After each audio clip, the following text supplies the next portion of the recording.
Bienvenue à tous pour ce webinaire spécial pour les praticiens de santé naturelle, un webinaire dans lequel on va parler communication, comment communiquer, comment définir ses offres sans se mettre en danger au plan juridique.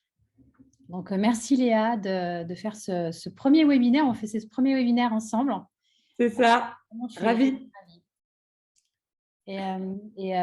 Bienvenue à tous ceux qui nous rejoignent. Donc, que vous soyez naturopathe, que vous soyez réflexologue, kinésiologue, praticien en MTC, que sais-je encore. Toutes ces pratiques, qui sont des pratiques de santé naturelle, hein, de bien-être, eh bien, vous êtes concernés par ce webinaire aujourd'hui dont on va parler, dans lequel on va parler de la communication. Comment mieux communiquer? Quelle stratégie de communication adopter? Voilà, bah, écoutez, on va commencer. Peut-être Léa, on peut, avant de commencer sur ce webinaire, se présenter. Je vais te donner la parole pour que tu puisses nous dire, pour ceux qui ne connaissent pas, nous dire un petit peu qui tu es. Et puis après, on va démarrer sur le contenu du webinaire. Vas-y Léa, je te laisse la parole. Avec, avec grand plaisir. Donc, bonjour à tous et à toutes. Donc, pour ceux effectivement qui ne me connaissent pas, je suis la fondatrice de Coplénie, qui est le premier agent de développement d'activité des professionnels du bien-être et du mieux-être. Donc, au sens large, hein, praticiens, coach, mais aussi les entrepreneurs qui souhaitent lancer des initiatives dans le bien-être, mieux-être. Ça peut être une école, un centre bien-être, ça peut être une application, enfin vraiment tous les projets qui sont sur ce secteur-là. Coplénie a été créé il y a 3 ans. Et auparavant, j'étais directrice communication dans des startups notamment. Et j'ai à peu près 10 ans, un peu plus maintenant, 10 ans d'expérience en communication événementielle et marketing. Je suis aussi formatrice en communication dans des écoles de formation dans des métiers du bien-être et également dans un master dans une école de commerce. Ok, super Léa. Bah, écoute, merci beaucoup. Et puis bah, moi, je vais me présenter pour ceux qui ne me connaissent pas. Donc, je suis Élise Guillodis, je suis avocat. J'exerce depuis maintenant 20 ans, donc ça passe vite. Et bah, mon métier, alors mon cœur de métier, c'est le droit du numérique, droit du web, tout ce qui est lié à Internet. Et c'est vrai que depuis quelques années, je travaille aussi dans le secteur de la santé naturelle. C'est un secteur un peu particulier qui a besoin vraiment de se professionnaliser et de se sécuriser au plan juridique. Donc bah, aujourd'hui, en fait, j'accompagne un peu plus de 300 praticiens de santé naturelle, voilà, qui me font confiance et à qui j'apporte des solutions concrètes de conformité juridique. Donc voilà, mon métier, je vous l'ai mis en bas, c'est d'apporter la sérénité juridique aux praticiens de bien-être et de santé naturelle. Voilà. Est-ce que oui, donc il y aura un replay pour tous ceux qui doivent partir, qui peuvent pas rester l'heure du webinaire, parce qu'on va être ensemble pendant 1 heure. Et à la fin, on prendra vos questions. On va se laisser 10 minutes, un quart d'heure, hein, Léa, à la fin pour pouvoir prendre toutes les questions. Enfin, en tout cas, essayer d'y répondre à un maximum. Et puis pour ceux qui peuvent pas rester jusqu'au bout, voilà, il y aura un replay. On vous diffusera à tous les inscrits, donc pas d'inquiétude. Et puis si vous avez besoin aussi du support, on pourra aussi vous le transmettre. Voilà, bah, donc on va commencer. Léa, qu'est-ce que tu en penses? Avec grand plaisir. Allez, On ça y marche. va. Alors, bah, c'est toi qui va commencer et par nous Oui. expliquer qu'est-ce que la communication, à quoi ça sert, pourquoi c'est si important d'avoir une bonne communication. Et puis, on va aussi parler des difficultés que vous rencontrez en tant que praticien dans votre com. Allez, C'est Léa. ça. Alors, merci Elise. Alors effectivement, on parle de communication, on parle de marketing digital, on parle de réseaux sociaux, on parle de beaucoup de choses quand vous démarrez ou pas d'ailleurs votre activité. Ce serait intéressant d'ailleurs qu'on vous pose la question de savoir qui débute pas en fin de webinaire. Alors aujourd'hui, vous êtes avant tout, et avant d'être praticien, praticienne ou même coach, vous êtes des entrepreneurs. Et quand on est entrepreneur, on va s'intéresser à gérer sa communication pour se faire connaître, pour installer son image, pour communiquer sur son approche, sur comment vous accompagnez aujourd'hui les personnes, pour marquer les esprits et également pour vraiment développer votre visibilité. Donc, la communication, elle sert à tout ça. Et elle sert aussi à transmettre des messages à ses clients. On reviendra tout à l'heure sur l'aspect, la notion de cible. Et aujourd'hui, c'est ça. C'est qu'est-ce que je vais dire, qu'est-ce que je vais raconter à mon audience, aux personnes qui seraient susceptibles de venir me voir. Donc, c'est là où il peut y avoir des difficultés, effectivement, pour certaines personnes, parce que c'est aussi se mettre sur le devant de la scène. C'est aussi se mettre en avant. Ça active une partie de nous, à savoir, voilà, on se met en avant, que ce soit sur les réseaux sociaux, son site internet, son flyer ou juste parler à quelqu'un. Et c'est là où effectivement, il faut choisir les bons mots, les bons messages au niveau de sa communication. Donc, si j'ai un conseil à vous donner, c'est de rester authentique. Restez vous-même avec vos valeurs, votre ADN, qui vous êtes, ce que vous avez envie d'apporter aux personnes, à vos futurs clients et justement d'impacter avec vos mots la personne. La communication, pour finir sur cette partie-là, je dirais qu'aussi, c'est une répétition d'action. C'est une répétition du message, que ce soit verbal ou écrit. Donc, n'hésitez pas à répéter, répéter, répéter les choses aux personnes que vous rencontrez ou même dans votre communication écrite. Répétez les choses, c'est comme ça qu'à un moment donné, ça rentrera aussi dans leur esprit. Ouais, c'est vrai, Léa, c'est pas un c'est vrai que ce que tu dis est très important et que ça concerne pas que les praticiens de santé naturelle. La communication, ça concerne tous les entrepreneurs, tous les professionnels qui ont besoin, bah, de développer leur activité pour se faire connaître, en fait. Donc, c'est pas simple de trouver les bons mots, de trouver la bonne posture, de savoir à qui s'adresser. C'est vraiment, enfin, voilà, c'est un métier d'ailleurs. C'est pour ça aussi que toi, tu accompagnes, des professionnels. Parce Ah que bah c'est un vrai complètement. métier. Et Complètement. Aujourd'hui, c'est vrai que c'est pas forcément inné pour un professionnel du bien-être, mieux-être, de savoir communiquer. C'est souvent d'ailleurs ça, c'est pour ça qu'on vient souvent nous voir, pour la communication. Donc, effectivement, ça se travaille. ouais, ça se travaille, c'est ça. Et c'est pas inné et en plus, ça fait écho à peut-être nos problèmes de confiance en soi, on se dit: «Est-ce qu'on est vraiment, compétent? Est-ce qu'on est vraiment, légitime à faire valoir une expertise sur un domaine?» Donc Tout à fait. ça bouscule en fait, de savoir communiquer, ça challenge aussi d'un point de vue personnel, donc c'est vrai que c'est pas simple et en plus, alors là, ça concerne tous les professionnels, toi comme moi ou comme vous qui nous écoutez, mais vous, en tant que praticien de santé naturelle, il y a une difficulté supplémentaire en termes de communication, qui va se jouer et qui va s'appliquer et qui est liée finalement à la réglementation. Parce que, vous êtes praticien de santé naturelle. Alors, c'est vrai que souvent je vous appelle comme ça, mais je devrais peut-être pas parce que d'un point de vue purement juridique, je devrais vous appeler praticien de médecine non conventionnelle. Alors c'est un terme un peu, c'est pas très sexy, c'est pas très on est d'accord Léa? On est d'accord. C'est pour ça que santé naturelle, ça parle mieux, puis ça vous parle mieux évidemment, puis ça parle mieux aux personnes à qui vous vous adressez.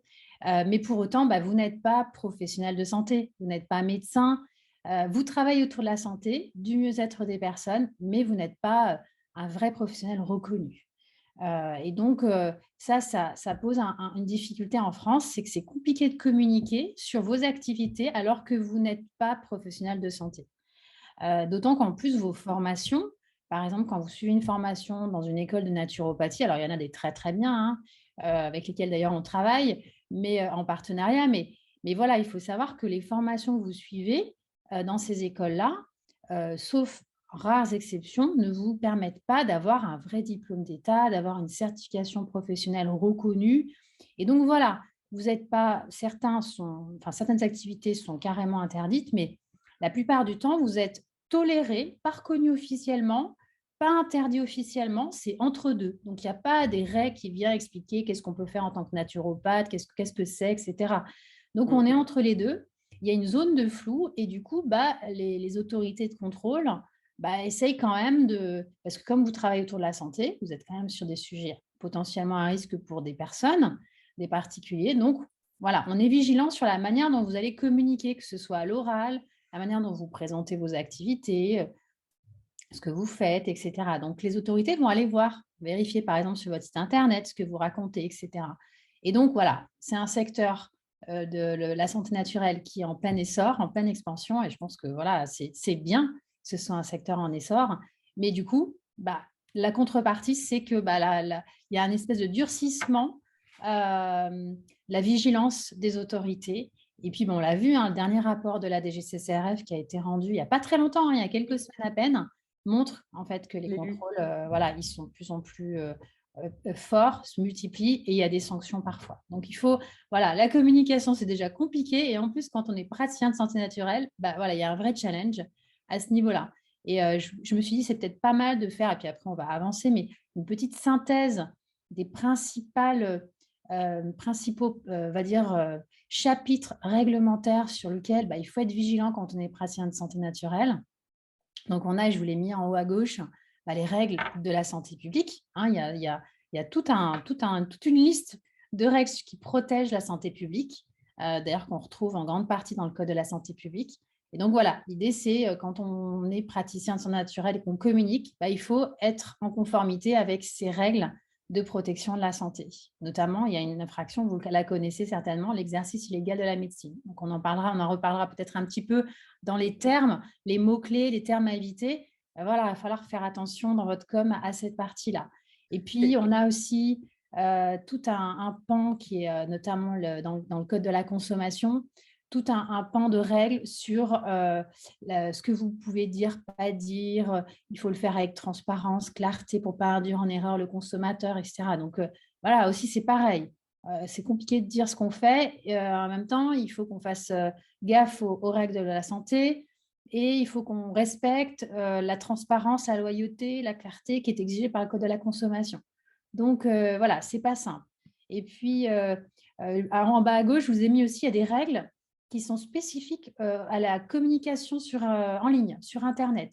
Donc, par exemple, quand vous avez un site Internet, que vous voulez parler de qui vous êtes, quel est votre parcours, pourquoi, par exemple, vous avez changé de métier pour faire de l'hypnose. Enfin, voilà, souvent, c'est des reconversions vers des métiers du bien-être. Et puis, on a envie d'expliquer ce qu'on fait, voilà, qu'est-ce qu'on peut apporter aux gens. C'est normal. Donc, on veut faire un site Internet. Bah, même sur le site Internet, il faut faire attention aux pages, donc au contenu de notre site Internet et la manière dont on va écrire ce qu'on fait, qui on est, etc. On a notamment l'obligation d'avoir une page mention légale qui explique très clairement quelle est votre identité, quelle est la nature de vos activités, etc.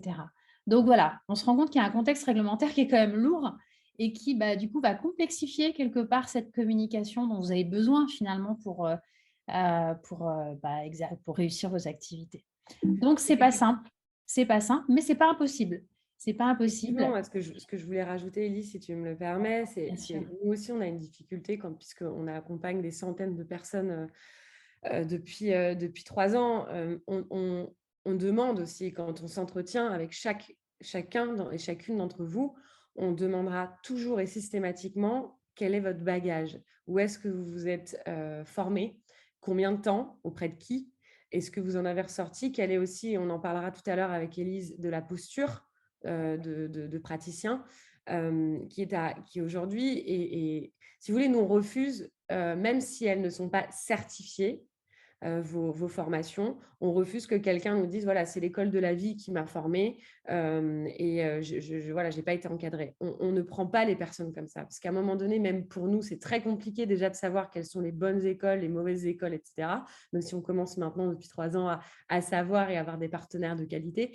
Mais pour le coup, c'est effectivement, baquez-vous. C'est ça qu'on vous dit. C'est vraiment, faites des formations, pas sur Groupon. Regardez l'enseignement. Faites des choses. C'est comme si demain, je devenais, je ne sais pas, j'ouvrais une boulangerie sans avoir fait de CAP, de BEP ou même de BTS dans ce secteur-là. C'est pas possible, en fait. Ouais, c'est vrai. Alors, c'est vrai que l'école de la vie, c'est quand même très enrichissant et c'est ce qui fait que vous êtes unique et que vous allez pouvoir voilà, approcher les gens et leur apporter du bien-être de manière unique. Mais c'est vrai que la partie formation, elle est hyper importante. Et d'ailleurs, ça, c'est un point qu'a relevé la DGCCRF dans son dernier rapport. Elle insiste sur le choix et la qualité des écoles de formation. même si ce ne sont pas des écoles officiellement reconnues. Pour eux, pour les agents de contrôle, c'est super important que vous ayez vraiment des bagages de formation solides dans les pratiques de santé naturelle que vous allez choisir. Donc, c'est bien aussi de se dire, OK, je ne vais pas tout faire. J'ai envie vraiment d'être un vrai pro sur mon domaine. Eh ben, je vais me spécialiser. Je vais faire 1 an, 2 ans, 3 ans sur ce sujet-là. Je vais explorer pour justement, c'est ça aussi qui va vous permettre d'être peut-être mieux positionné par rapport à vos concurrents qui peut-être offrent une palette de pratiques larges. Peut-être que ça peut être pertinent de se dire, tiens, je peux peut-être me spécialiser sur quelque chose pour devenir vraiment super bon sur ce domaine-là. Et si j'ai un contrôle, voilà, je pourrais vraiment montrer toutes les formations que j'ai faites et je serai crédible. Donc oui, c'est vrai que c'est important. Alors, maintenant qu'on a parlé de la communication, qu'est-ce que c'était, et puis des difficultés, le contexte réglementaire, on va aller dans le concret. Léa, tu vas nous parler des cibles. Alors, les cibles, c'est pas… en fait, les cibles, c'est qui? Tu vas nous dire qui c'est, mais c'est vos clients, en fait. Hein. Et donc, en effet, c'est vrai que c'est important d'adresser une communication qui soit bien adaptée à qui vous parlez en fait et à leurs problématiques pour pouvoir avoir finalement une réponse en termes de communication qui vraiment répond parfaitement à des problématiques et à des personnes qui sont les bonnes personnes. Alors, vas-y, Léa, dis-nous ce qu'il y a à savoir sur les cibles. Beaucoup de choses. Donc, effectivement, déjà, vous vous adressez, donc vos cibles, c'est vos clients et non pas, Élise l'a bien mentionné dans son slide, on ne parle pas de patients, on parle bien de clients. Ouais, c'est bien sûr ça. Donc ça, vous notez, vous enlevez ce terme de patient. Alors, c'est vrai que client, on a l'impression qu'on est un commerçant, mais non. Client, c'est un terme, il ne faut pas avoir peur de ce terme. Et c'est le terme qu'il faut choisir, utiliser. Il n'y a pas d'autre solution. C'est le bon terme. Donc, vos cibles, c'est les clients. Voilà, exactement. Donc, vos cibles, ce sont vos clients. J'entends souvent des professionnels me dire mais Léa, voilà, moi, j'ai envie d'attaquer tout le monde, de viser tout le monde, d'accompagner tout le monde, plus qu'attaquer d'ailleurs. Aujourd'hui, dites-vous bien que cibler tout le monde, alors ça, c'est la phrase que je dis tout le temps, cibler tout le monde, c'est cibler personne. Ouais. Si vous avez, alors je veux bien que vous ayez plusieurs cibles, encore une fois, vous pouvez très bien vous adresser à 3 problématiques, ou 3, d'ailleurs on parle plus de problématiques en fait, en vérité, 3 ou 4 problématiques différentes. Mais le tout, c'est de vous différencier d'une part, mais aussi de savoir communiquer les bons messages sur les bons canaux aux personnes qui vont être susceptibles de les voir. Admettons, je prends un exemple. J'accompagne les personnes qui ont des problèmes de sommeil. Donc, les hommes, les femmes qui sont entre, je ne sais pas, 30 ans et 50 ans, les problèmes de sommeil. Voilà, c'est ma spécialité. Vous n'êtes pas forcément spécialisé, mais vous pouvez avoir des spécialités. Et ben, tout ce qui est problème de sommeil, je vais donc mettre mes actions de communication et mes messages en fonction de leurs problématiques de sommeil. C'est comme ça que vous allez être attiré. Et d'ailleurs, mettez-vous à la place de vous, clients. Quand vous cherchez quelque chose, vous le cherchez toujours par rapport à une problématique ou un besoin. Ça part toujours de là. Donc, quand vous allez aller visiter des sites internet X ou Y produits ou services, vous allez vous dire « Ah, ça m'intéresse ». Pourquoi ça vous intéresse? Parce qu'il vous apparaît à vous, de vos besoins et de vos attentes. C'est ça qu'il faut retenir. Donc, essayez de fonctionner en entonnoir, c'est-à-dire d'un petit peu mettre de côté les personnes que vous n'avez peut-être pas envie voilà, vous êtes peut-être à l'aise pour les accompagner. Qu'est-ce que vous avez envie d'attirer? C'est comme ça que vous arriverez à faire le tri. Ouais, c'est vrai que c'est pas simple de se dire il faut que je resserre mes cibles. Je peux pas communiquer à tout le monde parce qu'on se dit tiens, j'aurai moins de clients. C'est peut-être ça le réflexe naturel de se dire je vais avoir moins de clients si je resserre trop ma zone de recherche. Mais en fait non. Plus vous êtes précis, je pense, hein, et plus vous allez du coup avoir un discours qui répond parfaitement à la problématique de cette personne. Et même, je dirais, tu parlais de hommes-femmes, sur ta slide, tu parles de cœur de cible, par exemple, une femme de 30-40 ans. C'est ça, c'est définir aussi un profil Est-ce que c'est plutôt des femmes? Est-ce que c'est plutôt des hommes? Est-ce que c'est la tranche de 20 à 25 ans ou est-ce que c'est 40 ans? Il faut vraiment voilà, prendre ce temps-là pour se dire, tiens, voilà, quelle est vraiment ma cible, mon cœur de cible, et puis après, peut-être élargir, C'est mais ça. vous concentrer d'abord sur la communication en lien avec votre cœur de cible. Exactement, et je rajouterais également que c'est pas parce que, c'est pas enfin le client qui va venir vous voir pour une autre problématique, va venir vous voir parce qu'il a besoin d'aide, que vous allez le refuser. C'est juste que les messages de communication vont être adressés à vos cibles de cœur. C'est pour ça qu'on parle de cœur de cible en communication.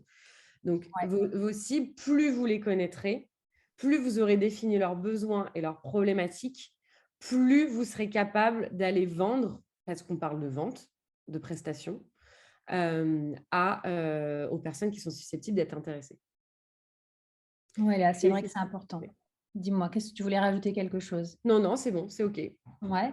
Ben moi, je vais compléter ce que tu dis par, du coup, si je prends l'angle juridique, quand on est en train de définir ces activités, pour ceux qui sont en train de qui sont pas encore complètement lancés ou qui sont au démarrage et qui réfléchissent justement à leurs offres, à leurs cibles, mon conseil à moi, c'est de leur dire, peut-être éviter, dans la mesure du possible, de cibler des personnes qui ont des maladies graves, par exemple, d'accord? Donc plutôt, si vous pouvez évidemment, vous positionner sur, vraiment des pathologies plus légères, voire idéalement des maux du quotidien, pour éviter justement qu'on vienne vous mettre en difficulté, à l'occasion, par exemple, d'un contrôle. D'accord? Donc, plus vous vous positionnez à destination de patients qui ont des maladies. Alors, c'est pas impossible, on peut se dire: «Voilà, moi j'ai» par exemple, je peux avoir un positionnement qui est d'accompagner les femmes, qui sont atteintes d'un cancer, et je vais avoir un positionnement qui est: je vais les accompagner sur la gestion de leurs émotions. Mmh. Sur sur comment j'arrive à gérer ça, en fait, à la gestion du stress, la gestion des émotions, gestion de la relation à l'autre. Là, ça, c'est super intéressant. Mon positionnement, il est clairement pas d'aller soigner la personne. Et pourtant, ma cible, ce sera la femme atteinte d'un cancer, la femme ou l'homme, hein. Donc ça voilà. Donc je dis que c'est pas interdit de cibler des personnes malades. Mais simplement le positionnement et donc l'offre que vous allez leur proposer, ce sera une offre d'accompagnement qui sera, pas celui de la soigner. Ce sera de l'accompagner sur la gestion, de son mieux-être quelque part. Et donc Exactement. évidemment, l'idée, c'est de dire: voilà, mon approche, elle vient en complément d'un soin médical, classique, d'un accompagnement par un professionnel de la santé. Voilà. Et ça, on peut l'écrire, on peut le dire et on peut l'écrire. Et plus c'est clair, d'ailleurs, plus c'est clair pour vous, plus ce sera clair aussi pour la personne, et donc ce sera d'autant plus, je pense, la clarté, je pense, va faire que le message sera beaucoup plus efficace, et donc il va y avoir une réussite, je pense, à la clé qui sera plus importante. Et là, Mmh. tu me confirmes? Ah oui, oui, complètement, complètement d'accord. OK. Complètement d'accord. On le voit d'ailleurs dans la réussite après, hein, des projets, et de l'activité. On le voit tout de suite. Ouais. Alors voilà, est-ce que là-dessus tu veux dire quelque chose ou est-ce Ah, qu'on on a effectivement, été, beaucoup plus vite. ouais, Donc effectivement, vous ne soignez pas, vous ne guérissez pas, vous accompagnez dans le mieux-être, comme l'a très bien dit, Élise, vous apportez du bien-être ou vous améliorez le quotidien potentiellement d'une personne. Mais effectivement, il faut vraiment faire attention aux termes, et on fait que d'en parler de toute façon.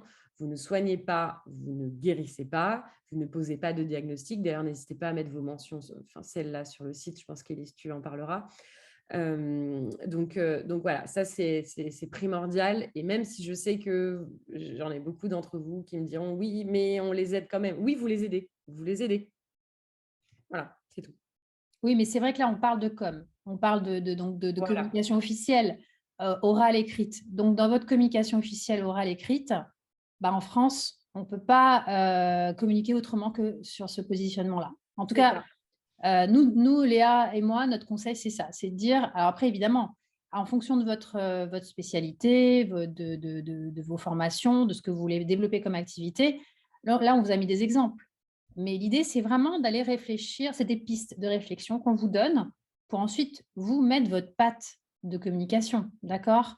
Quand je dis je renforce à titre préventif, quand on écrit ça, je renforce à titre préventif l'hygiène de vie, la qualité de vie, la vitalité, le bien-être global, c'est peut-être pas complètement ça que vous faites. Mais l'idée, c'est de partir de ce trait-là pour dessiner quelque chose qui est votre communication unique, mais qui, voilà, c'est vraiment la ligne directrice et ne pas s'éloigner de cette ligne directrice. Vous êtes un professionnel et du mieux-être. Voilà. Et Tout à fait. il y a une frontière qui doit être claire, nette et précise entre le professionnel du bien-être, du mieux-être et le professionnel de la santé. C'est Voilà. ça. Alors, définir ces mots-clés. Ça, c'est pas simple, ça.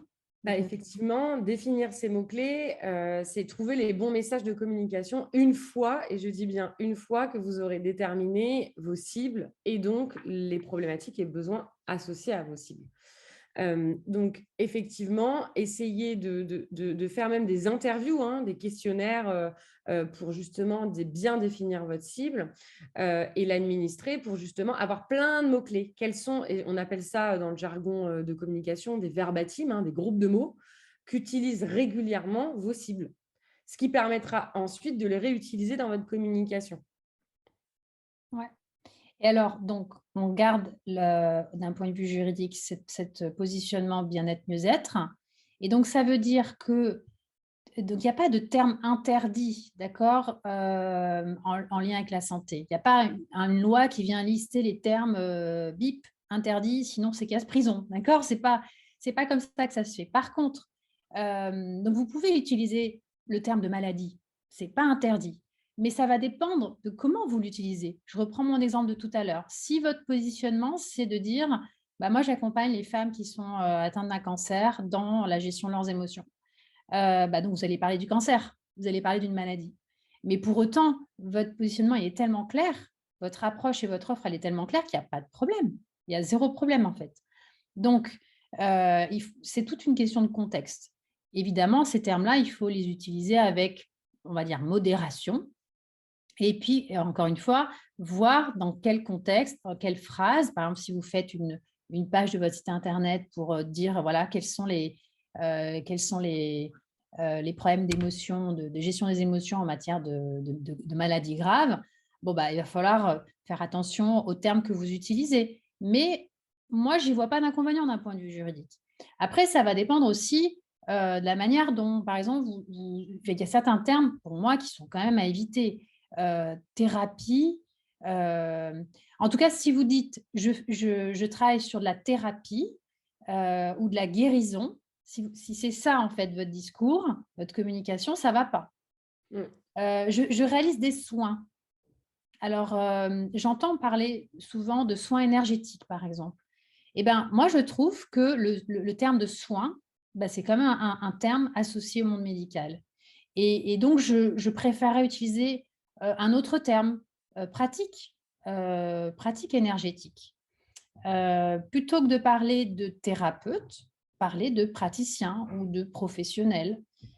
Plutôt que, donc, on n'est pas, voilà, thérapeute, souvent, ce n'est pas un terme très bien aimé par les autorités de contrôle. Guérisseur, encore moins. D'accord? Alors, par exemple, médecin traditionnel chinois, donc je sais que il y en a un certain nombre qui continuent à s'appeler médecine traditionnelle chinoise en NTC. Bah, voilà, je pense qu'il faut plus parler d'énergéticien. Hein, donc, c'est vrai que il y en a certains professionnels qui ont des blocages là-dessus, qui disent mais non, non, non, mais moi je suis médecin ou je me considère comme médecin et je soigne. Donc oui, il y a des fois, il y a un décalage entre la réalité de ce que vous pouvez apporter aux gens. Hein. On est d'accord, on ne va pas se mentir. Mais là, en termes de com officiel, bah, on est obligé de choisir les choses pour éviter de vous mettre en danger. Voilà, donc l'idée, voilà, c'est de bah, peut-être avoir un double discours d'une certaine manière. Peut-être que certains diront ouais, mais non, mais en fait, je ne suis pas authentique. Tu vois, j'en reviens à la valeur de l'authenticité. C'est vrai que là, bah, il va falloir être malin aussi dans votre communication.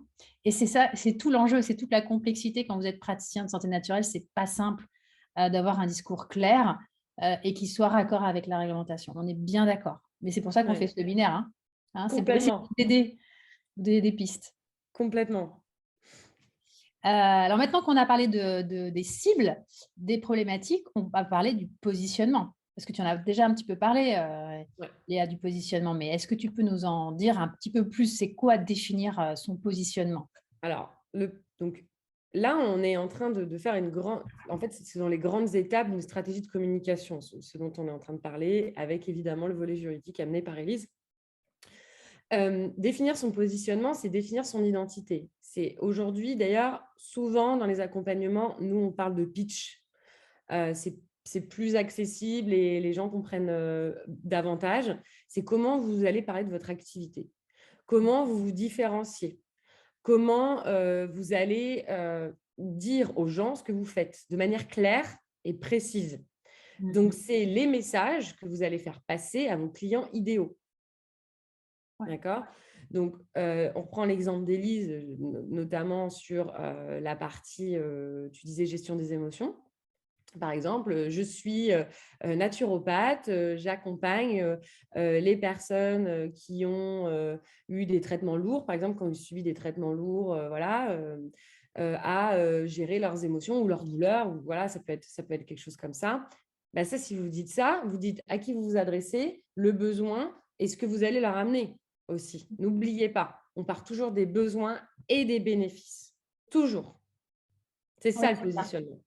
C'est ça qui est important, c'est le positionnement. C'est ça, c'est que tu t'adresses à une personne bien précise, tu réponds qui a un problème qu'on a bien défini, qui a une problématique bien définie. Et toi, toi en tant que praticien, enfin, vous en tant que praticien, vous leur apportez une solution, un bienfait, un bénéfice pour répondre à ce problème-là. C'est ça. C'est qu'en fait, Exactement. la com, c'est ça. C'est cette espèce de triptyque, son problème et comment vous allez répondre à son problème. Et puis votre posture, évidemment, de professionnel du bien-être. C'est ça.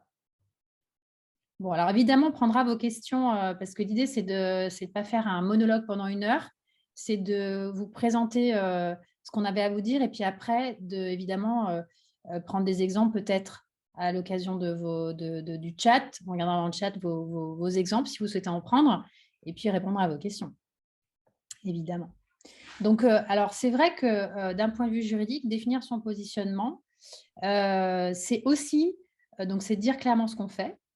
Mais à mon avis, et c'est comme ça que moi je conseille les praticiens quand ils me demandent de les aider, c'est aussi de dire d'un point de vue juridique ce qu'on ne fait pas.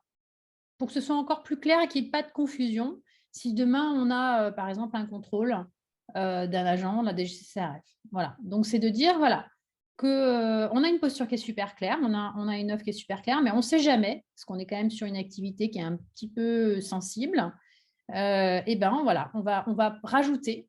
Donc, par exemple, sur votre site internet, moi, ce que je conseille à tous les praticiens, c'est de prévoir des mentions pour dire que vos activités sont des activités non conventionnelles, puisque c'est le terme, en fait, qui est celui repris par la DGCCRF. Ben, on va reprendre le même. Qu'elles ne remplacent pas le suivi par un médecin. Que ce sont des pratiques complémentaires et non alternatives au médical qui peut intervenir en plus de soins conventionnels pour contribuer au mieux-être et au bien-être. Voilà, on l'écrit, par exemple, sur sa page mention légale, on l'écrit sur son contrat client, enfin, ses conditions générales. Donc, à certains endroits stratégiques, on l'écrit, pas en page d'accueil de votre site, on est bien d'accord.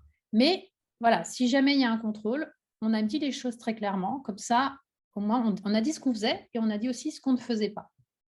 Donc, voilà, d'un point de vue juridique, je pense que ça donne un niveau de sécurité supplémentaire de préciser tout ça. Alors, voilà, c'est pas toujours simple de l'écrire, mais moi, je trouve que c'est bien. En tout cas, c'est bien reçu.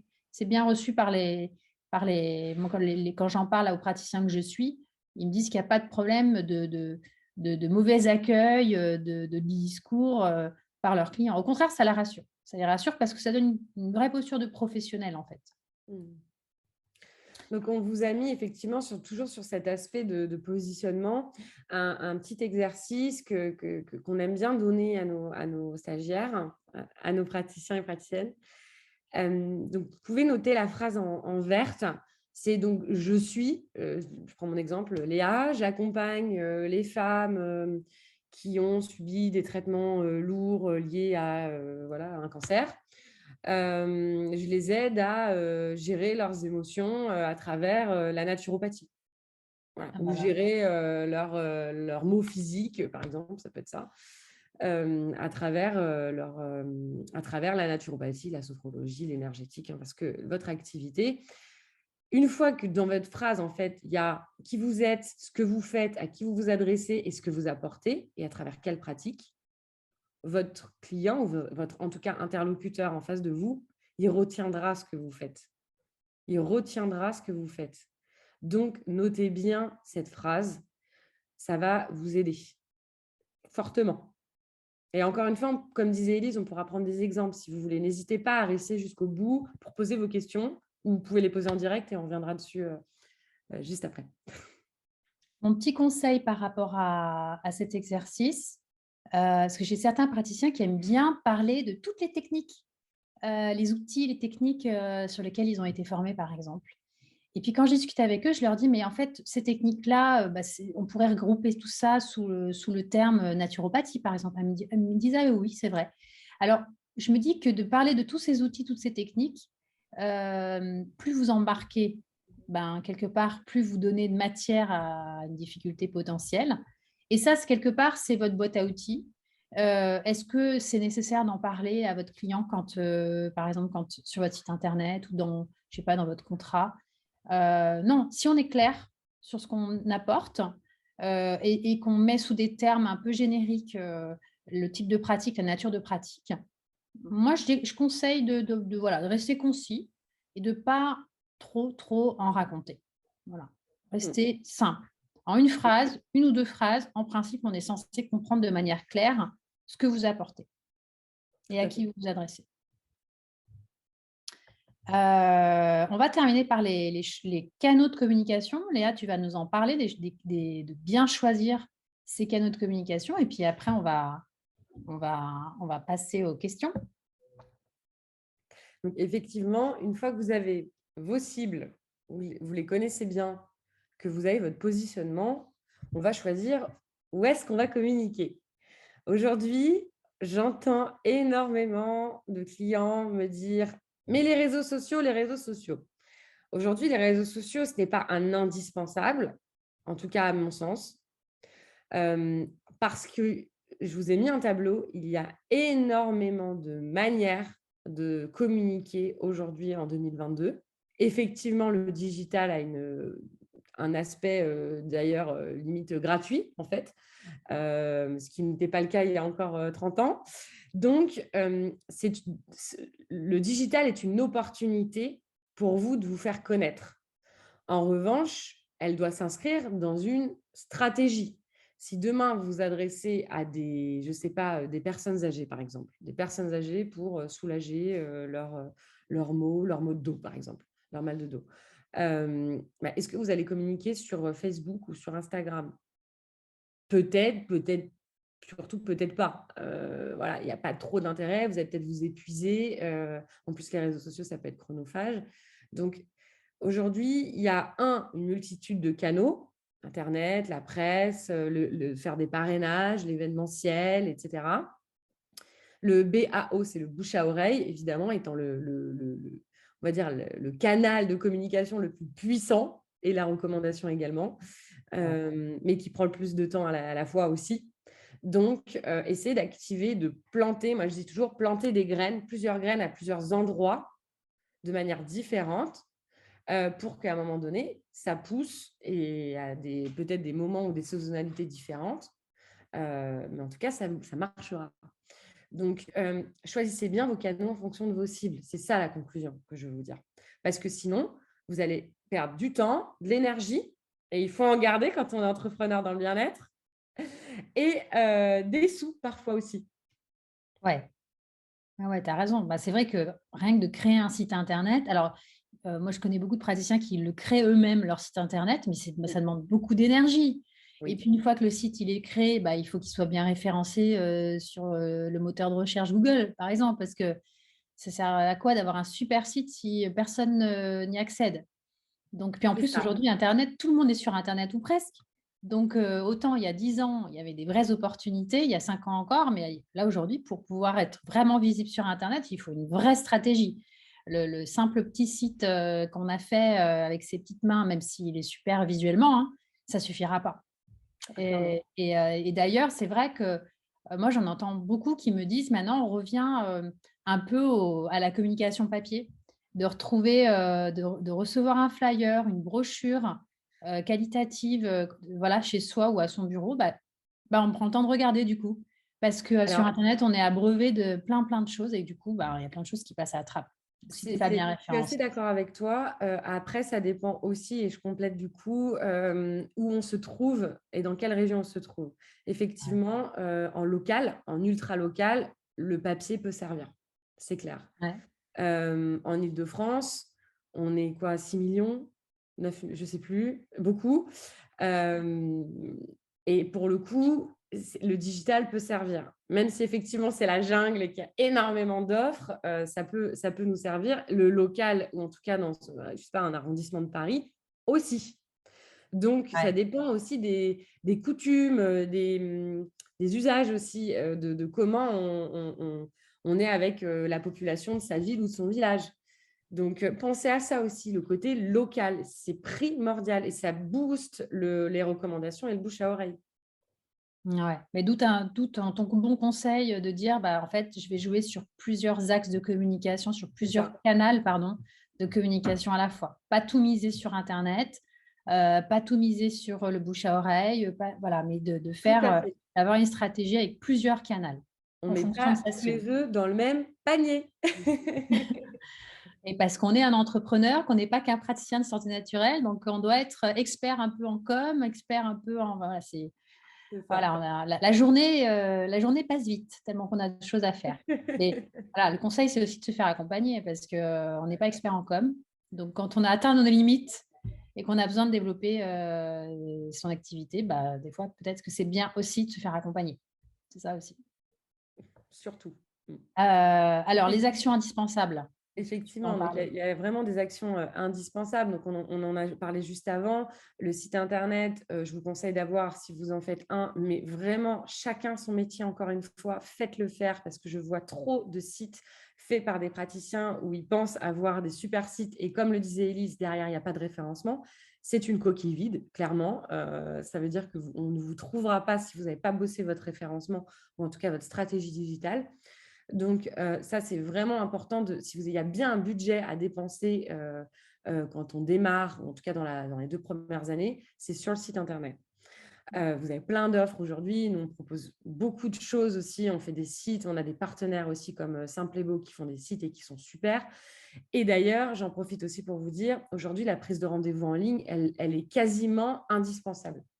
Mm. Encore une fois, ça dépend des zones en France, des régions et des villages et des villes, etc. Mais elle est quasiment aujourd'hui indispensable. C'est facile de réserver un rendez-vous en ligne. Bon, c'est facile aussi de l'annuler, je sais ce que vous allez me dire.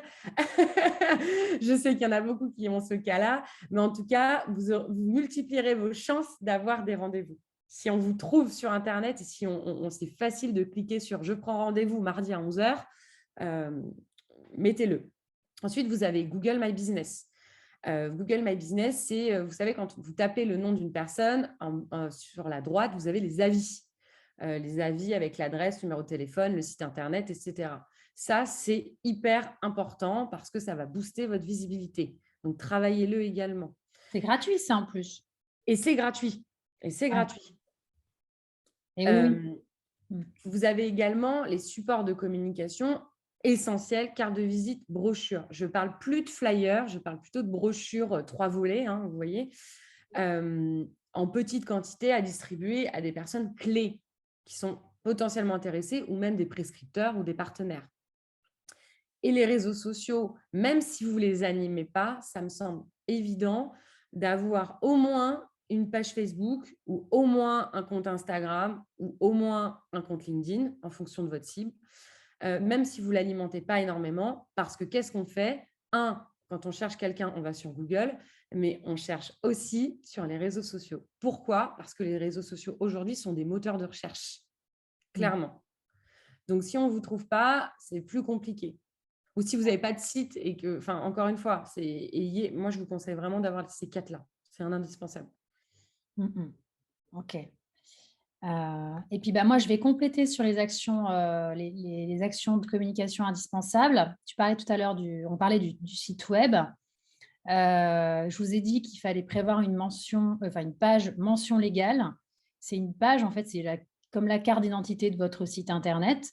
L'idée de cette page, et donc elle est obligatoire, c'est de prévoir vraiment des informations très précises qui vont informer l'internaute de qui vous êtes, de ce que vous faites, de où est hébergé le site, etc. Donc, il y a une liste d'informations très précises à prévoir. Mais sur un site internet, il y a d'autres choses, d'autres actions juridiques à prévoir également. On a parlé du contenu, attention aux termes, hein, qu'il vaut mieux privilégier ou éviter. Mais il y a aussi des mentions d'informations à prévoir si votre site collecte des données personnelles. Par exemple, depuis une page de contact, contactez-moi. La personne va rentrer son nom, son prénom, son mail, vous laissez un message. Le site va capter les données personnelles de la personne qui vous contacte. Donc, c'est un traitement de données personnelles et donc votre site doit respecter la réglementation RGPD. Il y a un autre axe réglementaire à respecter. Si vous mettez des traceurs, des cookies, par exemple, pour mesurer l'audience de votre site, aujourd'hui, il y a les trois quarts des sites qui utilisent ce type de traceur, ça nécessite aussi des actions d'information spécifiques des internautes et du recueil de consentement. Alors, si vous souhaitez en savoir plus sur les actions juridiques à avoir à mettre en place quand on a un site internet, sachez que je vais faire un webinaire sur ce sujet en partenariat avec toi, Léa. Je te donnerai, on en parlera juste après. Donc, ça va être le 30 juin. Hein. Je vais faire un webinaire sur les réflexes juridiques de votre site internet de praticien. Donc, on va en parler juste après. Je voulais juste revenir sur les plateformes parce que tu as parlé beaucoup des plateformes de prise de rendez-vous. C'est vrai, tu as raison. C'est important d'être visible sur ces plateformes de rendez-vous. Alors aujourd'hui, il y en a plein sur le marché. Moi, j'ai découvert Hospitalidé récemment, qui est vraiment une très, très chouette plateforme et qui justement a un positionnement super intéressant, qui fait le lien entre les patients, les personnes vraiment malades, les établissements de santé, les professionnels de santé et les praticiens de médecine non conventionnelle. Donc, il y a une approche globale de la santé, du bien-être et du mieux-être qui est donc proposée par cette plateforme qui s'appelle Hospitalidé et qui est vraiment top. Donc allez-y. Et alors, au niveau juridique, évidemment, il va falloir s'assurer que la plateforme de prise de rendez-vous, puisqu'elle va collecter les données des personnes qui vous contactent et qui prennent rendez-vous avec vous. Hein. Donc, il faut s'assurer que la plateforme, elle tienne la route d'un point de vue juridique. Il y en a plein, en fait, qui poussent sur Internet en ce moment. Il faut choisir, quand même avec soin. Dis-nous, Léa. Nous, on fait aussi. On a une plateforme de prise de rendez-vous en ligne. Alors évidemment, le mastodonte de la prise de rendez-vous en ligne étant Doctolib, mais toutes les pratiques aujourd'hui ne sont pas ou peu référencées. Donc évidemment, nous ne sommes pas Doctolib. En revanche, on a un outil qui vraiment est très accessible pour l'ensemble d'entre vous niveau prix, où on a effectivement la possibilité de vous référencer en tant que aujourd'hui avec une page dédiée. On est assez friendly dans la manière d'approcher. On met vos centres d'intérêt, on peut mettre des vidéos. Enfin voilà, c'est assez sympa. Allez voir sur copleny.fr si ça vous intéresse. De regarder. Mais effectivement, il y a énormément d'offres, mais regardez surtout, et je suis d'accord, nous, on a des politiques de confidentialité. C'est d'ailleurs la première chose que j'ai rédigée, la première chose que j'ai faite. Donc, écoutez bien les conseils d'Élise parce qu'ils peuvent vous servir. Bon, Léa, avant qu'on prenne les questions, j'aimerais que tu nous parles, parce que j'ai parlé d'un webinaire que je vais faire le 30 juin prochain mais je veux que tu nous parles du coup de ce sommet que tu organises sur 3 jours. Et donc, moi, je vais intervenir sur le jour numéro 2 concernant le site Internet. Mais parle-nous un petit peu de ce sommet. Donc, big événement. Donc, j'ai souhaité réunir un maximum d'acteurs du marché du bien-être, mieux-être, plein de professionnels différents pour justement vous aider à développer, voire accélérer pour les personnes qui sont déjà en activité, votre activité, votre projet aussi. Donc, vous allez avoir plein de conférences, Ouais. plein d'ateliers, d'interventions, d'interviews, C'est vrai qu'il y a un programme de d'entrepreneurs. fou, hein. Il y a un programme de fou. Les Ouais, 3 jours, là, c'est waouh! ouais. C'est La super. journée, elle coûte 25 € la journée. Je vous ai fait un petit code promo de Ouais, moins 20% que j'ai mis en bleu sur la slide. Donc, n'hésitez pas à y aller. Vous allez sur copleny.fr, vous allez trouver la page en jaune direct. C'est partout. Il y a des personnes connues aussi qui sont là, que vous allez peut-être reconnaître. Donc, vraiment, allez-y parce que donc, la journée 2, c'est plus pour les débutants. La journée 3, plutôt pour les personnes confirmées dans leur activité. Quoique je vois beaucoup de praticiens qui prennent les deux. Donc ouais. franchement, allez-y, ça va être génial. C'est en digital le 30 juin et 1er juillet. Le 29, c'est plus pour les personnes qui se reconvertissent. Donc, il y aura plein d'écoles. Donc, si vous avez Ouais. des personnes autour de vous qui se posent la question de quel métier faire, etc., parlez-leur de l'événement. La journée du 29, il y a 25 intervenants aussi. Écoles, syndicats, fédérations, enfin, il y a plein de monde. Donc, n'hésitez pas à réserver votre place avec le petit code promo que je vous ai mis. Ça va être vraiment chouette et surtout, ça va vous apporter plein de conseils. C'est quand même Bon, ça qu'on veut. bon et puis si vous avez des questions, bon là on va parler, on va vous écouter vous écouter, on va voir les questions, les commentaires que vous allez laisser dans le chat. Si après, la fin du webinaire, vous restez sur votre faim, vous avez besoin d'avoir des réponses à vos questions importantes et on n'a pas pu y répondre, évidemment contactez-nous, d'accord? Soit Léa, soit moi, quelle que soit la nature de votre question, on vous répondra par mail. Donc voilà, n'hésitez pas, on restera en contact. Moi, je réponds à toutes les personnes qui m'envoient un mail, donc n'hésitez surtout pas. Alors, bah, du coup, je vais arrêter le partage d'écran Oui, et alors puis je vais je vais, l'annuler. bah non, je peux même garder le partage d'écran. Je vais juste euh, Bah, mais regarder un j'ai petit vu peu une les… personne qui demandait le code promo, que ça a été trop vite. Donc, si tu veux remettre la slide sur Ouais, le sommet en attendant. Ah bah voilà. alors, Et Cécile qui répond. ça y est, j'y suis. Donc, les questions, les questions. Eh bien, écoute, ce que je te propose, Élise, c'est que je les fais remonter. Ok, ça On marche. voit, alors, tac, tac, tac. Qu'est-ce qu'on a comme question? J'ai entendu dire, peut-être à tort, qu'une praticienne qui n'accompagnait que des femmes avait été embêtée par un client qui estimait que c'était de la discrimination. Qu'en pensez-vous? Lequel? Oh ben non, après, si votre offre, elle, par exemple, je sais, oui, je sais pas si votre offre, elle vise vraiment les femmes, pour moi, il n'y a pas de discrimination. C'est pas. Non, non, voilà, pour vous ayez un procès en discrimination, il va falloir quand même que le monsieur il s'accroche aux branches, hein. Non, non, vous prenez pas la tête avec ça. Si on commence à se prendre la tête avec ça, mon Dieu, on n'est pas terminé. Oui, et puis Non, je non. pense que peut-être qu'il y a plutôt de la jalousie ou de l'ego là-dedans, hein, parce que ça s'appelle des positionnements marketing, en fait, hein, ça pose de problème à personne, hein, c'est de la Ouais. com.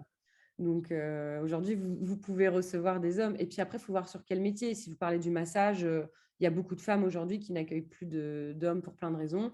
Donc, ce n'est pas de la discrimination, c'est juste des choix, enfin, à mon sens. Ok. Ok. Et tu verras, Léa, il y a aussi des questions. Il y a l'onglet discussion, puis il y a l'onglet Oui, je sais. Je, questions-réponses. je vais faire Ouais. les deux. Je vais faire les Ok. deux, promis. Donc, bien-être, mieux-être, qualité de vie sont OK, car c'est des termes génériques. Oui, tout à fait. Ce sont des termes génériques, hein, Élise. On peut les utiliser. Ouais, ouais, ouais. Mais d'ailleurs, pour moi, c'est vraiment des termes à ne pas hésiter à utiliser, au contraire. Et d'ailleurs, là, j'ai des questions. Là, je peux peut-être y répondre directement pendant que toi, tu sélectionnes quelques-unes de ton côté, Léa. J'ai une personne qui me dit, dans mon école, on utilise beaucoup le terme de consultant. A-t-on le droit? Oui, tout à fait. Tout à fait. Conseiller en, consultant en, professionnel de, praticien de. Moi, j'ai pas de. Alors, praticien, des fois, ce terme, par exemple, chez ADNR, qui est une école de formation en naturopathie, il y a différents cursus. Donc, il y a des cursus qui vous donnent l'attestation de praticien, d'autres de conseiller. Donc, il y a des fois des différences. Alors, évidemment, il faut se caler sur la formation que vous allez suivre, hein. Mais après, d'un point de vue juridique, pour moi, le terme de consultant, pas de problème. Une autre qui me dit, est-ce qu'on a le droit de parler d'énergéticien et d'énergie? Bah oui, pour moi, c'est pas interdit. C'est comme le disait Léa tout à l'heure, c'est pour répondre à quelle problématique. Si je dis je fais l'énergique pour soigner quelqu'un, ah ben non, là, ça ne va pas. Mais si j'utilise l'énergétique pour apporter du mieux-être, un rééquilibrage, je ne sais pas, de la personne, aucun problème pour moi. Enfin, aucun problème. En tout cas, j'en vois pas. J'en vois pas. On me demande si le terme praticien de médecine traditionnelle chinoise est à éviter. Oui, moi, je serais plutôt d'avis de parler de… Alors, praticien en médecine, bon, on n'est pas médecin. Bon, ok, donc c'est vrai que il y a pire. Mais je parlerais plutôt d'énergétique chinoise, énergétique traditionnelle chinoise. Aujourd'hui, Oui, maintenant, après, justement, il y en a plein qui disent qu'ils se sont déclarés en activité en 2006 auprès de l'URSSAF sur médecine traditionnelle chinoise. ouais. Bah, après, Des c'est vrai fonds. qu'il faut, dans la mesure du possible, quand on crée son entreprise, si on peut, déjà choisir les classifications autour du bien-être, du développement personnel, du bien-être, plutôt que la classe santé, déjà. Hein, ça évite aussi de potentiels… C'est pas la catastrophe si on n'a pas fait comme ça, parce que c'est pas ça qui va déterminer une infraction, d'accord. C'est tout un élément, c'est un faisceau d'indices, c'est tout un Bien élément sûr. toute une somme d'éléments qui vont faire que s'il y a un contrôle, s'il y a une difficulté, on va dire, ah ben non, là, il y a un exercice illégal de la médecine, là, il y a une pratique commerciale trompeuse. Donc, ce n'est pas que ça comme élément, mais si vous n'êtes pas encore lancé, bah voilà, ayez ce réflexe, positionnement bien-être, mieux-être, développement personnel, c'est le bon positionnement pour vous. D'ailleurs, j'en profite aussi pour dire, s'il y a des écoles de formation qui sont parmi nous aujourd'hui, n'hésitez pas à transmettre ces informations-là à vos élèves également. Ça passe surtout par vous. Le premier maillon de la chaîne, c'est vous. Donc, n'hésitez pas à transmettre tout ce qu'on leur dit, même mettre le replay en cours de notre webinaire. Franchement, Vous ça pouvez, peut servir. on vous Ouais, autorise, vous pouvez lui on vous autorise. réutiliser, hein. J'ai aussi, idem, quand on est ex-infirmière ou kiné, est-ce qu'on peut utiliser le terme de thérapie? Ben, ça dépend, encore une fois, pourquoi, dans quel contexte. Hein, il faut aller jusqu'au bout de la question. Le terme de thérapie en tant que tel, comme ça, il n'est pas interdit. Mais ça dépend, qu'est-ce que vous proposez. Parce que vous dites que là, on parle de pratiques, les pratiques que vous souhaitez proposer sont des pratiques non conventionnelles. Donc pour moi, il ne faut pas parler de thérapie. Mm. Après, j'ai, en tant que naturopathe, le démarchage papier est-il illégal? Avons-nous le droit de faire de la pub? Quelles sont les limites? Oui, on peut faire la prospection commerciale. Un entrepreneur peut faire la prospection commerciale à condition de respecter les règles de la prospection, donc les règles sur la protection des données, sur le spam, etc. Donc, vous, si je rajoute un complément à ma réponse en matière de santé naturelle, évidemment, on va pas pouvoir faire de publicité pour, par exemple, pour vanter les mérites, je ne sais pas moi, je sais pas, d'un produit, je sais pas, des plantes, par exemple, ou des huiles essentielles à des fins thérapeutiques. Hein, donc, il va falloir faire attention dans votre prospection commerciale à faire preuve de loyauté, de transparence et de ne pas induire en erreur le destinataire sur les qualités d'un produit, sur les promesses d'un produit, sur votre qualité à vous. Donc, il faut faire attention c'est souvent la pratique commerciale trompeuse, l'infraction sur laquelle vous pourriez éventuellement, sur le contenu de la prospection commerciale, vous faire retoquer. Donc, attention, Oui. ce n'est pas interdit. Mm. Il faut faire attention à notre communication dans le message de prospection, quoi. J'enchaîne parce qu'il y a beaucoup de questions. Ouais. Quel site nous conseillez-vous comme plateforme pour faire des séances à distance en toute sécurité? Doctolib n'accepte pas tous les praticiens non conventionnels. Donc, Pour conventionnés les aussi. consultations à distance, Pour faire des séances à distance en toute sécurité. alors Plateforme. c'est une question qui est un peu en dehors du webinaire d'aujourd'hui, mais je vais y répondre quand même. Je Pour peux y moi, répondre aussi si tu veux. de quoi? Je peux y répondre ensuite. Ouais, bah, je vais donner un élément un élément de réponse quand même rapidement. J'entends beaucoup de praticiens me dire qu'ils font de la de la consultation à distance, puisque la téléconsultation, c'est plutôt associé au monde médical, en utilisant des outils de type Zoom, comme l'outil que nous utilisons aujourd'hui. Alors nous, on l'utilise pour faire un webinaire, on ne l'utilise pas pour des consultations en naturopathie. Donc, parce que dans une consultation en naturopathie, la personne va échanger avec nous beaucoup d'informations, parfois sensibles, sur sa vie. En gros, va vous raconter tous ses déboires, ou presque. Donc, il faut choisir un outil qui soit sécurisé. Et pour moi, Zoom n'est pas un outil suffisamment sécurisé pour ce type de pratique. Donc, il faut choisir un outil, un vrai outil professionnel, comme en utilisent les professionnels de la santé d'ailleurs. Hein, il y a des outils de Ouais. téléconsultation qui Euh, sont vraiment sécurisés et qui sont utilisés par les professionnels de la santé. ok. Concernant les flyers, ah non, où trouve-t-on la liste des mentions légales, nous demande Sandrine. La liste des informations à prévoir sur ces mentions Oui, légales, oui. il n'y a pas de liste officielle. Si vous voulez en savoir plus, je vous invite à suivre le webinaire du 30 juin que je fais dans le cadre du sommet dont vous a parlé Léa. Je vais en parler de manière très précise. Je vais parler des mentions légales, de ce qu'il faut prévoir dedans, etc. Anne nous demande concernant les flyers, brochures, doivent-ils être différents pour les prescripteurs et pour les clients? Des petits conseils pour se faire connaître auprès des prescripteurs. Alors, les conseils, Anne, là, je ne vais pas avoir le temps d'en donner comme ça, puis je ne connais pas votre projet, donc je ne peux pas donner des conseils comme ça. En revanche, je conseillerais, pour répondre à une partie de la question, d'avoir des flyers différents en fonction de qui vous les donnez. Effectivement, si c'est aux clients, bah, vous parlez à vos clients. Si c'est aux prescripteurs, vous parlez aux prescripteurs. Donc oui, je suis d'accord avec ça. Camille, comment parler de l'acupuncture en tant que praticien en MTC? Je ne sais pas si moi, je ne vais pas pouvoir répondre. On n'en parle pas. On n'en Euh, parle pas. C'est un sujet tabou. L'acupuncture, sauf si vous êtes médecin ou sauf dans des cas très particuliers, vous n'avez pas le droit d'en faire. Bonjour, peut-on utiliser le mot médecine sacrée? Bon, bah, ça, je crois que Valérie, on a déjà donné la réponse. Médecine, c'est no.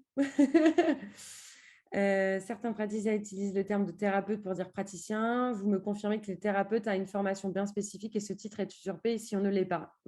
Alors, non, il n'y a pas de formation thérapeute, mais c'est un terme qui est, de mon point de vue, enfin, même du point de vue des réglementations, des autorités, pardon, associé à la thérapie, aux soins, d'accord, médical. Donc, il vaut mieux parler de praticien, de professionnel en quelque chose, que de thérapeute. On a la même formation et le même examen, mais certains vont obtenir le RNCP, d'autres non dans quelques jours. Comment ça se passe? Ah bah ça, c'est à se rapprocher, Coralie, de votre école. Je sais qu'effectivement, il y en a qui sont en train de perdre le titre RNCP. C'est à vous de voir à partir de quand vous avez pu le titre RNCP. Ça, on peut pas, c'est des cas spécifiques. Alors Léa, juste, je rebondis sur ce que tu dis, parce que je vois une autre question. On n'a pas le droit du tout de dire qu'on est certifié, point d'interrogation. Ça, c'est une question super importante. Et c'est, en fait, j'en parle parce que souvent, je vois marqué que vous dites certifié. Vous ne pouvez Oui. pas, si vous n'avez pas de certification professionnelle, donc par exemple, la réflexologue, il y a une certification professionnelle. Mais si vous n'avez pas cette certification professionnelle, c'est-à-dire que vous n'avez pas suivi la formation qui vous permet d'avoir ce tampon officiel reconnu, bah, vous ne pouvez pas parler de certifié. Vous pouvez pas dire, ou alors vous pouvez dire certifié, mais entre parenthèses, ne vaut pas certification professionnelle. Là, vous pouvez, mais avec cette précision. Peut-on utiliser le terme cabinet? Oui. Oui, moi, cabinet d'avocat. Hein, c'est pas que les médecins qui ont des cabinets. Maintenant, c'est pas, on peut l'utiliser de mon point de vue, mais encore une fois, ça fait partie d'une liste de choses qui va faire que vous serez retoqué ou pas. Donc, dans la liste, est-ce qu'on peut enlever je pourrais parler de mes locaux, de mes bureaux, mais on peut parler de cabinet. Pour moi, c'est pas interdit, c'est pas un terme interdit. Et après, j'ai une question. Et après, on va peut-être devoir aussi arrêter. J'ai aussi, en Reiki, nous sommes maîtres enseignants. J'ai le droit d'utiliser ces termes? Maître enseignant, qui vous a… Enfin, ça va dépendre de l'école ou de la réglementation qui est liée à ce que vous avez enseigné et du terme. Parce que maître, c'est quand même c'est pas un terme neutre. Donc après, dans votre secteur, peut-être qu'il est reconnu, mais d'un point de vue réglementation française, il est peut-être pas reconnu. D'accord? Oui, Donc, d'ailleurs, Gilles, il y a une autre question. Parle-t-on de certificats reconnus par l'État? Non plus. bah, Non plus. en fait, il y a les certifications professionnelles. Oui, Donc mais celles-là, elles sont il y en a reconnues très peu dans le officiellement par bien-être. l'État.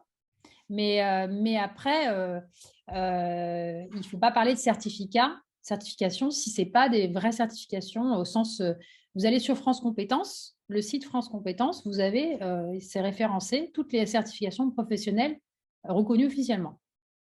Voilà. Donc, si vous n'y êtes pas, c'est que votre certification n'est pas reconnue officiellement. Je finis avec les questions-réponses. Donc, est-ce qu'on a le droit de garder les infos des clients, numéros et mails? Si oui, sous quelle forme? Et les infos de santé sur les clients? Ça, c'est tout à fait RGPD. C'est pour toi, Elise. Oui, alors c'est des questions très larges qui mériteraient une Ah oui. réponse beaucoup plus complète qu'en 30 secondes. Oui, vous avez le droit de collecter des données personnelles de vos clients, à condition de respecter les obligations qui sont prévues par le RGPD, la réglementation sur la protection des données. Donc oui, mais à condition d'être conforme. Ensuite, est-ce que j'ai le droit, je crois que c'était sur les données de santé, vous avez le droit de collecter des données de santé, mais attention, on est sur des données personnelles sensibles, donc il faut le consentement express et préalable de vos clients pour pouvoir collecter leurs données de santé. Et puis, pareil, il va falloir respecter des règles RGPD bien strictes, sécurité, information, etc. Alors, je ferai sur les données de santé, je ferai un webinaire probablement fin août sur le sujet de la collecte de données de santé, enfin notamment, j'aborderai notamment ce sujet-là. Donc, pour ceux qui sont inscrits aujourd'hui, je les informerai de ce webinaire fin août dans lequel je reparlerai de ce sujet précis, si vous souhaitez en savoir un peu plus. Je crois qu'on va s'arrêter là, Léa. Hein. On va s'arrêter là. Ouais, je suis Ouais. désolée, on ne va pas pouvoir répondre à toutes vos questions. En tout cas, merci à tous et à toutes d'avoir été là, d'avoir été actifs, d'avoir posé plein de questions. J'espère que ça vous a plu. Ouais, merci Euh, vraiment. C'était top. Hein. Moi, j'ai pris beaucoup de plaisir, je ne sais pas toi, Léa, à faire ce webinaire avec Oui, toi. super. Ouais, vraiment. Et puis j'ai senti une énergie, une belle énergie entre nous tous, même si on ne vous voit pas en vidéo. J'ai senti la bonne cohésion. Donc, Ouais, et puis, merci vraiment. j'espère que ça vous a plu, surtout qu'on vous a apporté du contenu concret. Que ça, voilà. Dites-nous vos retours, n'hésitez pas, parce que c'est super important. C'est ce qui va nous permettre de voir si ce qu'on a fait sert, est utile, et aussi il faut qu'on s'améliore nous aussi, peut-être dans notre communication. Et puis, on se retrouve, Élise, sur le sommet le 30 Ouais, juin. avec Et grand plaisir. j'espère nombreux Ouais, ouais, avec vous tous. Et ouais, puis, ouais. d'ici là, il y aura des replays pour le 30 juin. Si vous ne pouvez pas être là, vous pouvez prendre votre billet et voir les replays de la journée ensuite. Ouais, j'ai vraiment hâte de faire ce Ouais. webinaire. Ça va être top. Ça va être un super événement. Donc, pour ceux qui sont intéressés de continuer sur les actions juridiques, c'est le jour 2. Je crois que c'est à 11 heures, mon intervention webinaire. Mais voilà, il y a tellement de choses pendant ces 3 jours de sommet que franchement, vous n'allez pas être déçus. Prenez vos passes. N'hésitez pas. Bon, à très bientôt alors. À bientôt. Au revoir. Au revoir.